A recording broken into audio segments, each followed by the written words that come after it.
Alors elles ont été très importantes parce que c'est un indicateur qui est évidemment extrêmement important dans le service qu'il fournit à la population yverdonoise. Ce sont des services critiques, la fourniture d'eau, d'électricité, de chauffage.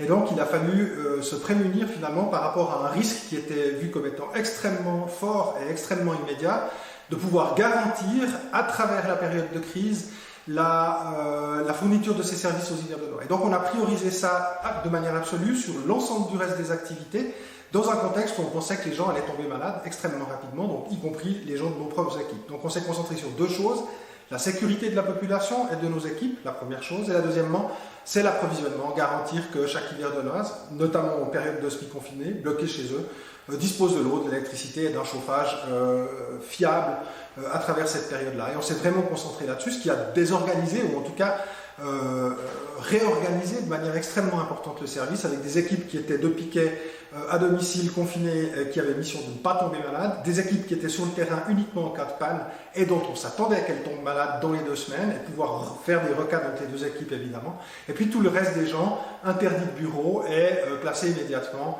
en télétravail. C'est d'ailleurs quelque chose qui a extrêmement bien fonctionné grâce à la collaboration exemplaire de l'Office informatique de la ville. On a pu effectivement basculer tout ce qui pouvait l'être, et c'est la moitié du personnel en télétravail en exactement un week-end. On est revenu à la normale, je dirais, à partir des mois de mars et d'avril qui étaient vraiment en mode très dégradé. Les mois de mai et juin, on est progressivement revenu à une quasi-normalité. On travaille encore à l'heure actuelle, et donc depuis début juillet, dans un contexte qui est essentiellement normal. Ceci étant, tout ce qu'on a appris pendant le printemps, ce sont des choses qu'on garde évidemment en stock, entre guillemets, pour le cas qu'on n'espère pas, mais qu'on peut craindre, d'une aggravation sérieuse de la situation durant cet automne. En gros, on travaille de manière normale jusqu'à ce qu'on ne puisse plus, et puis on est prêt à chaque instant finalement à retomber dans des niveaux plus ou moins dégradés, dans lesquels on descend, entre guillemets, vers la mission de base. Et la mission de base, ça reste la même: la sécurité de la population et l'approvisionnement de cette dernière.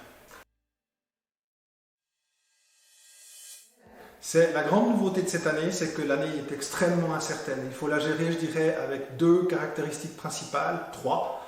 La première, c'est l'humilité. On ne sait pas de quoi demain sera fait. Il faut savoir. Et donc la deuxième, c'est la flexibilité. Comme on ne sait pas de quoi demain sera fait, il faut s'attendre à tout, il faut être préparé finalement à tous les scénarios, et il faut se dire que ce qu'on avait pensé faire le lundi ne peut plus être du tout juste le jeudi. C'est ce qui s'était passé dans la fameuse semaine du 9 au 13 mars, où le 9 mars tout était normal et le 13 mars on entrait en confinement. Et la troisième chose, évidemment, eh bien, j'aurais tendance que c'est le lâcher prise. Il faut abandonner l'idée qu'on peut tout régler, tout placer exactement comme on veut, et que les 2 prochains mois vont se passer exactement comme le plan le prévoit. Il n'y a plus de plan. Ce qu'il y a, c'est la flexibilité et l'humilité par rapport à la situation.